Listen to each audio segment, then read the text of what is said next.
إلهي لست للفردوس أهلا. Bapak Ibu sekalian, ingat kalimat ini. Saya perlambat sedikit. Bonus yang Allah berikan kepada orang yang menjadikan 4 ini sebagai model dalam kehidupan. Bonus cepatnya, maka amalan yang ia kerjakan akan mempermudah doa dia dikabulkan. Tadi saya contohkan sedikit kan. Syuhada nggak usah ditanya. Orang-orang para syuhada itu bahkan sebelum wafatnya diberikan jalan-jalan kemudahan oleh Allah. Bahkan sebelum wafat kalau benar syahidnya, itu banyak doanya yang dikabulkan. Bukankah para ulama bagian dari mujahid fisabilillah? Berapa banyak para ulama yang mengangkat tangannya dikabulkan? Imam Ahmad bin Hanbal pernah lewat, kemudian ada seorang mengatakan, "Syekh, anak saya sakit, tolong doa kepada Allah." Kata Imam Ahmad, "Kamu ini doa-doa sendiri," katanya. Imam Ahmad ingin mengajarkan, kamu kan masih punya lisan. Kamu masih punya kemudian kekuatan, minta dulu sama Allah supaya ada ikhtiar. Orang itu tiba-tiba pulang, ya dengan perasaan dia agak kecewa karena Imam Ahmad tidak mendoakannya. Ternyata ketika dia pulang, Imam Ahmad berdoa kepada Allah. Ya Allah, sembuhkan anak si fulan itu. Pulang, anaknya sembuh. Allahu Akbar. Ini doa ulama itu kalau benar kealimannya, kalau benar ilmunya dan khasyahnya kepada Allah, itu hujah di lisannya. Bahkan firasatnya nyata. Kadang dikasih dalam mimpi, kadang kemudian bermohon kepada Allah tanpa diketahui. Ada. Solihin juga demikian. Bahkan turun Quran surah ke-5 ayat 35. Ya. Paling kanan sebelah bawah, ya ayyuhalladzina amanu taqullaha wabtaghu ilaihil wasilah. Hai orang-orang beriman, tingkatkan terus takwamu kepada Allah dan jadikan takwa itu sebagai wasilah untuk meminta kepada Allah dari apa yang engkau inginkan.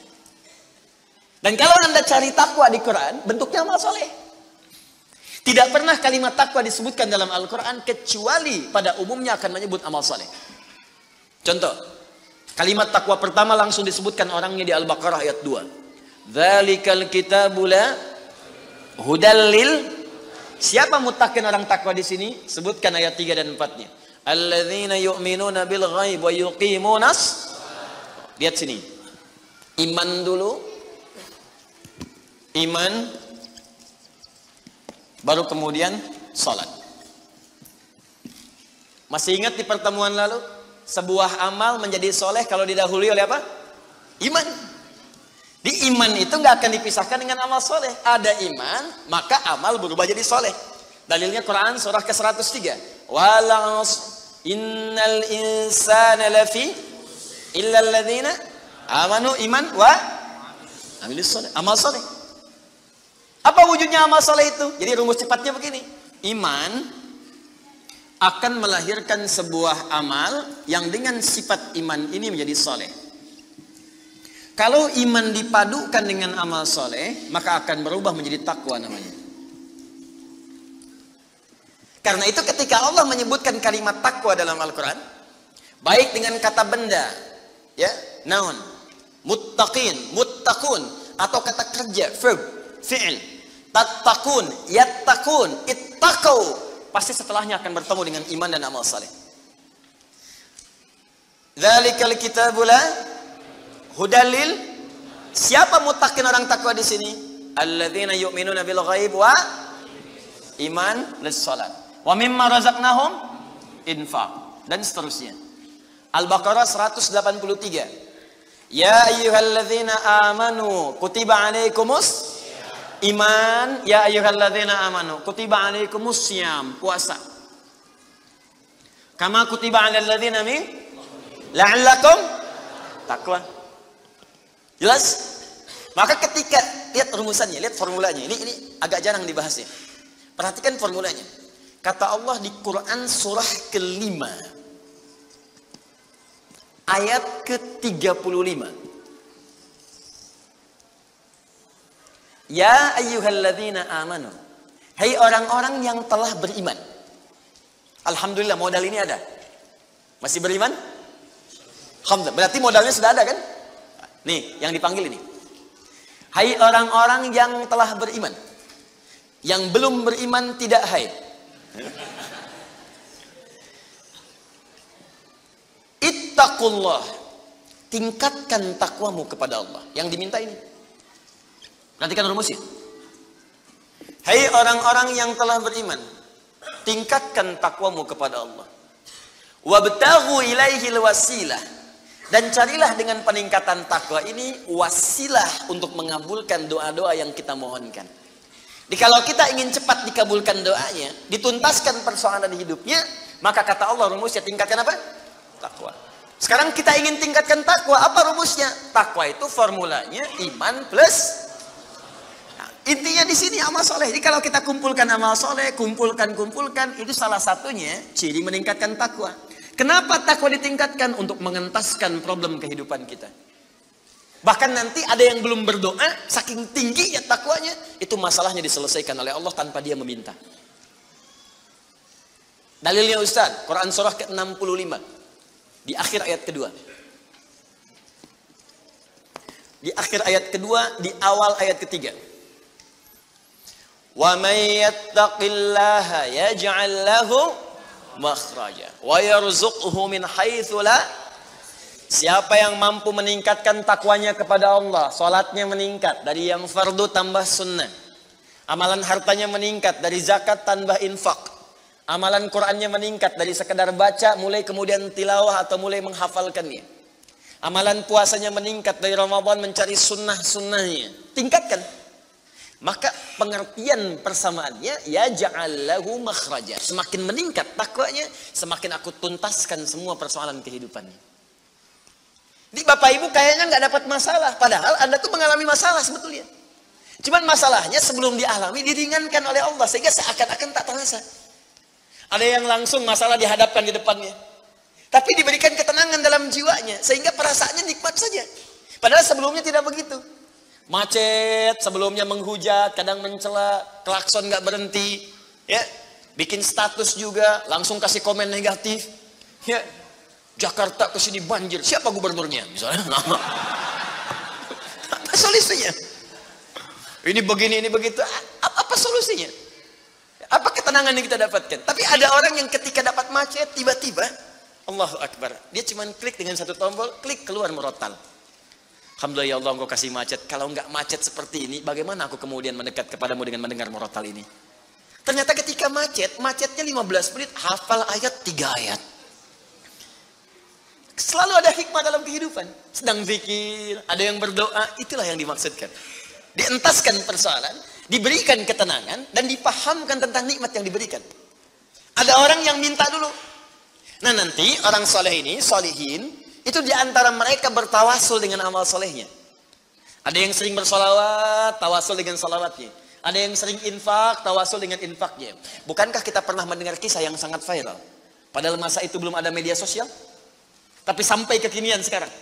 Kisah ini terjadi sangat lampau. Sampai sekarang lewat 15 abad masih viral dibukukan. Perhatikan, kalau kita ikhlas, maka semua kisah kebaikan kita akan diangkat sampai di masa yang tidak batas. Sampai terjadi hari kiamat kembali kepada Allah Subhanahu wa Ta'ala.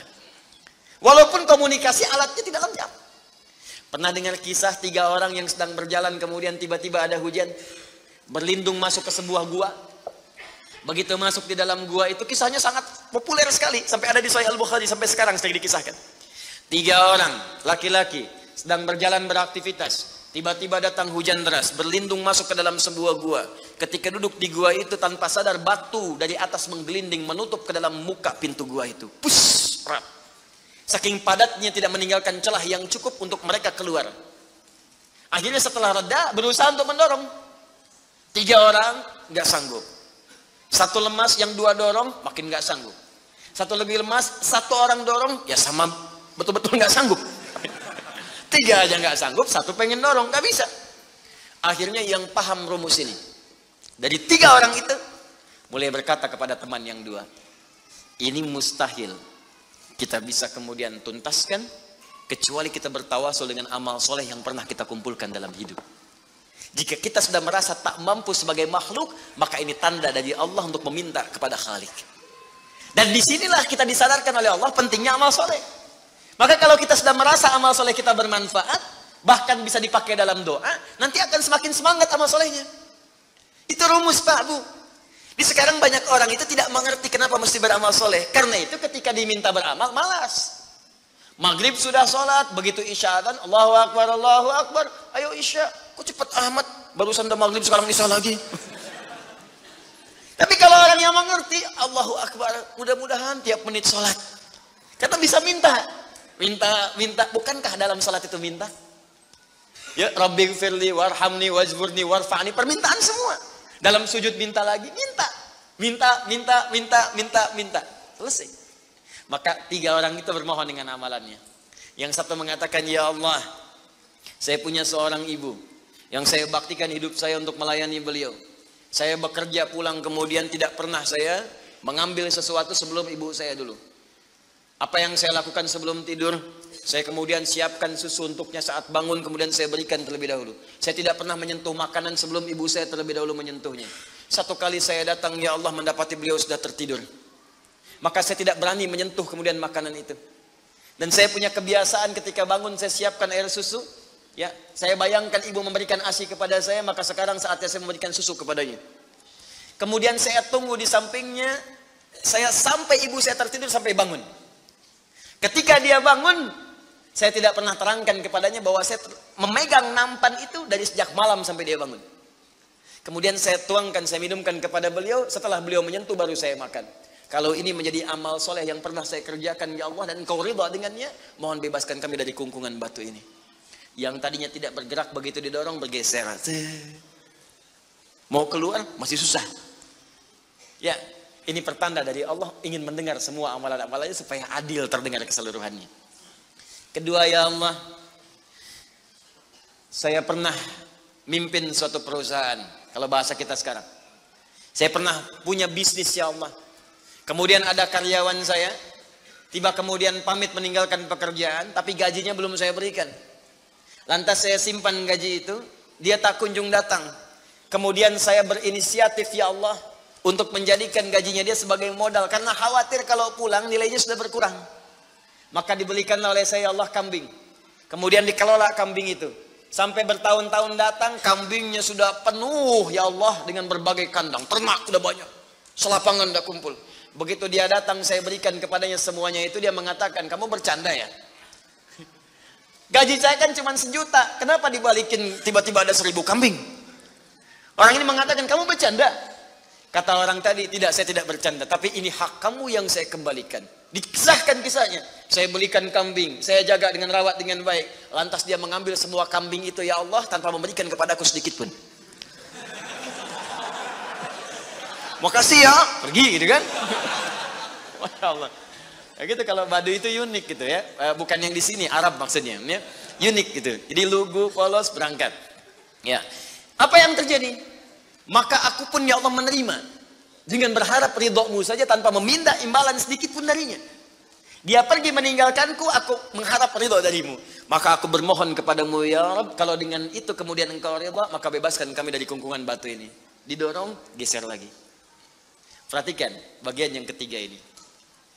Ini tidak mudah karena termasuk bagian dari dosa besar. Meninggalkan dosa besar mendatangkan anugerah yang berlimpah tanpa batas.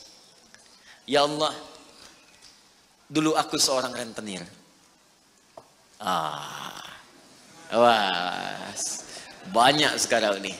Ya, yang benjol-benjol, yang catat-catat. Dulu aku seorang rentenir. Ya. Kemudian, ya Allah, aku pinjamkan kepada orang-orang untuk mengambil bunga yang berlipat dan lebih banyak. Tapi aku mencintai seorang putri dari pamanku. Setiap aku lamar dia selalu menolak.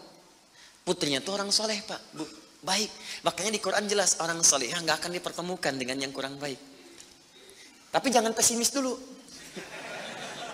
Caranya jadi orang baik dulu, nanti akan diarahkan pada yang baik. Sabar. Datang sendiri nanti. Ya.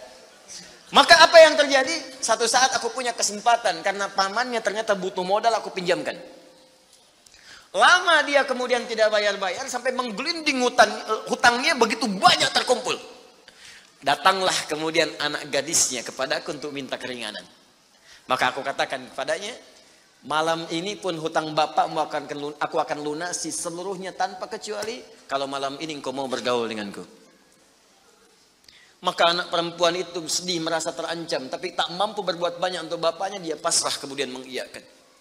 Di malam itulah sejak aku siap-siap untuk menggaulinya, tiba-tiba si gadis itu dengan fitrah lisannya mengatakan, nih kalau orang nggak pernah maksiat, ini kalimatnya itu tinggi sekali, besar, pengaruhnya banyak.